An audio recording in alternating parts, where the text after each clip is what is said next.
In Northland, there's enough grazing on hand to keep farmers from cutting into their winter feed. Rain is needed, though. Rate rise proposals are causing uncertainty. Avocado growers are lamenting low returns, and kumara growers are disappointed by recent prices. In Pukekohe, the last few weeks have been notable for stable weather, sunshine and low rainfall. With the aid of irrigation, winter crops have been planted and established without major problems. At this stage, growers say there should be no shortage of fresh vegetables during winter. In Waikato, grass is belting away. It's been one of the best summers in recent years. Dairy cows are in good shape. Steady rainfall means summer pasture is transitioning well to ryegrass for the winter. The cooler autumn weather has also reduced rates of facial eczema. There's a good volume of gold kiwi fruit coming off in Bay of Plenty. Plenty of avos too, but with low returns things are not looking so rosy there. The labour shortage seen in recent years appears to have abated with a steady supply of RSE workers. Grass growth is certainly adequate for sheep and beef farmers who have yet to feed out. King Country's grass growth is the envy of surrounding regions. Many farmers are hanging on to lambs. California thistles are also having a great season, much to farmers' annoyance.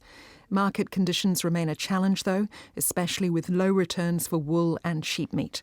Farmers are spending half what they would normally on fertiliser as they batten down the hatches. It's a green drought in parts of Taranaki with enough rain to keep pasture green but not growing. Herds are eating into their winter feed requirements, and without good rain soon, many farmers will look to dry off their cows.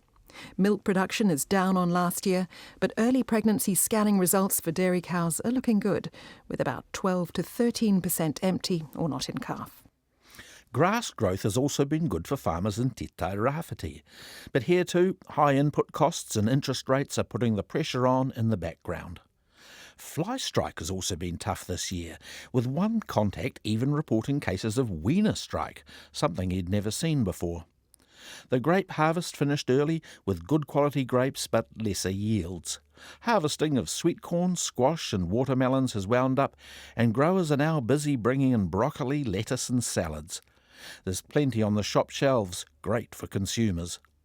The quality of fijoas this season is said to be excellent and volumes good. However, prices are back about $1 compared to last year. The apple harvest is underway in Hawke's Bay with still a month or so to go. Quality is up with crunchier, more flavourful and more colourful apples. Labour is easy to come by and pickers and packers are flat out. Pastoral farmers would like to see some rain. Squash is coming off, onions are finished, and the maize harvest will soon start. Arable farmers are hurting from poor grain prices. Rising interest rates are a headache for many. $90,000 extra this year in interest for one 400-hectare block. Parts of southern Manawatu and Horowhenua are very dry, with lots of dairy cows dried off or on once-a-day milking. Things are even more dire for hill country farms.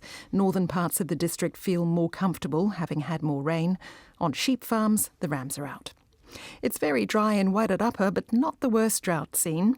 Cropping farmers have seed in the ground, while many dairy farmers are feeding out and some are talking about drying off. The mood is okay, but again, farmers are feeling the crunch of high costs and lower prices. Talking about crunch, Greytown's inaugural Apple Harvest Festival is on this month. Cider tasting, apple juice, games for the kids, all among the apple trees at Molewood Orchard on the 27th of April. The Tasman region is struggling with dry weather, so plenty of hay and baleage are being trucked around the region. The Tasman District Council's reduced irrigation quotas because of the very low aquifer levels, making life pretty grim for all. Hop harvesting and drying's finished for the season. The newest varieties in hop gardens are closely monitored to ensure they're fit for purpose and productive. A Tapawera grower says there are some amazing aromas coming from the new plants. Due to the dry summer, farmers in the Marlborough Sounds destocked earlier in the year. There are still surplus lambs needing moving though, but our contact at Waitui says with the ongoing road closure issues and the required barge connections, it's been difficult to get them away. Calf weanings planned in 2 weeks, and overall stock are in reasonable health. A local mussel farmer says his crop's growing well. The harvesting window's set for next summer, but he says the local industry has ongoing problems with sourcing a reliable supply of quality young mussels. A dairy farmer and rugby player in South Westland says there was a fantastic turnout at Whataroa Rugby Club's centenary last weekend. He farms at Ross and says milk production's up 5% on last year, which was a record season.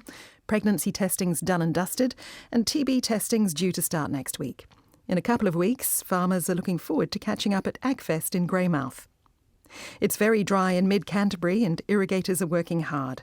A Hororata farmer says harvesting's all but done with only hybrid radish to go.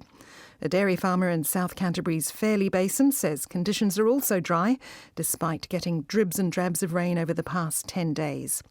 Due to a lack of quality grass, cows are on palm kernel as silage reserves are being held back for late winter. Vineyards in Central Otago are well into grape harvesting. At Bannockburn, picking started 5 weeks ago for sparkling wines and rosé, and last week Pinot Noir started coming off. Yields are looking good and the fruit's clean. And finally to Southland, and a farmer near Balclutha has had the fire going. She had 50 millimetres of rain in the gauge last week, but it really wasn't needed. Grain harvesting's in full swing, but with the rain it's been a bit stop-start, and harvested grains have to go through dryers.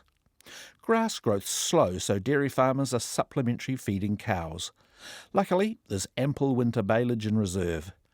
Rising 2-year-old cattle and lambs have been going to the works, and ewes are being shorn and crutched ready for the ram.